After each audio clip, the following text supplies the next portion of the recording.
मिरजेत मराठा समाजाच्या वतीने कृष्णाघाट परिसरात वृक्षारोपण। मराठा समाज मिरज यांच्या वतीने शिवराज्याभिषेक दिनाचे औचित्य साधून कृष्णाघाट स्मशानभूमी परिसरात वृक्षारोपण करण्यात आले। मराठा समाजाने आज वड आणि पिंपळाच्या 2 झाडांचे प्राथमिक स्वरूपात वृक्षारोपण केले। मराठा समाजाला वटवृक्षाप्रमाणे सावली देणारे मराठा समाजाचे नेते अण्णासाहेब पाटील यांचे नाव वडाच्या झाडाला दिले। मराठा समाजासाठी काम करणारे अण्णासाहेब जावले पाटील यांचे नाव पिंपळाच्या दुसऱ्या झाडाला देण्यात आले आहे। सध्या पावसाचे दिवस सुरू आहे, तेव्हा समाजातील प्रत्येकाने किमान एक तरी झाड लावावे असे आवाहन करीत मराठा समाज नेते व अध्यक्ष विलास देसाई यांनी यावेळी केले। 26 जून रोजी छत्रपती शाहू महाराजांच्या जयंतीचे औचित्य साधून मराठा समाजाच्या वतीने मिरज शहर परिसरात मोठ्या प्रमाणात वृक्षारोपणाचा कार्यक्रम हाती घेण्यात आला असल्याचे सांगत, कोरोनासारख्या महामारीच्या संकट काळात नागरिकांना ऑक्सिजनची टंचाई भासली होती। वेळीच वृक्षारोपण केले नाही तर लोकांना भविष्य काळात ऑक्सिजनचे सिलेंडर घेऊन फिरण्याची वेळ येईल, याचे भान ठेवून जास्तीत जास्त वृक्षारोपण व्हावे अशी अपेक्षाही त्यांनी यावेळी व्यक्त केली। यावेळी मराठा समाजातील संतोष माने, बाळासाहेब पाटील, प्रशांत चव्हाण, तानाजी भोसले, विजय धुमाळ, येवारे गोरे आदी उपस्थित होते।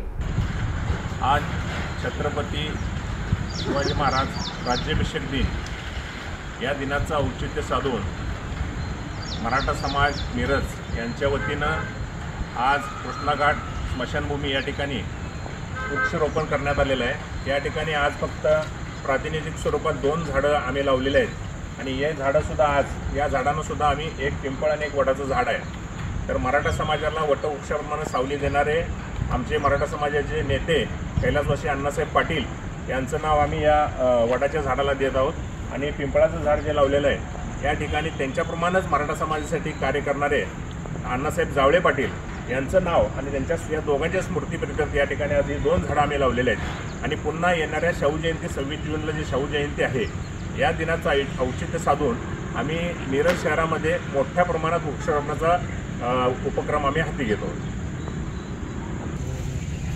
या ठिकाणी आता पावसाळ्याचा सीझनच चालू होत आहे आणि या ठिकाणी या स्मशानभूमीमध्ये सुद्धा वृक्षतोड झाल्यामुळे या ठिकाणी पक्ष्यांचं प्रमाणसुद्धा कमी झालेलं आहे आणि आपण कोरोनामध्ये पाहिलेलं आहे की लोकांनी ऑक्सिजन विकत घेतलेला आहे आणि आज तुम्हाला फुकट ऑक्सिजन मिळतोय।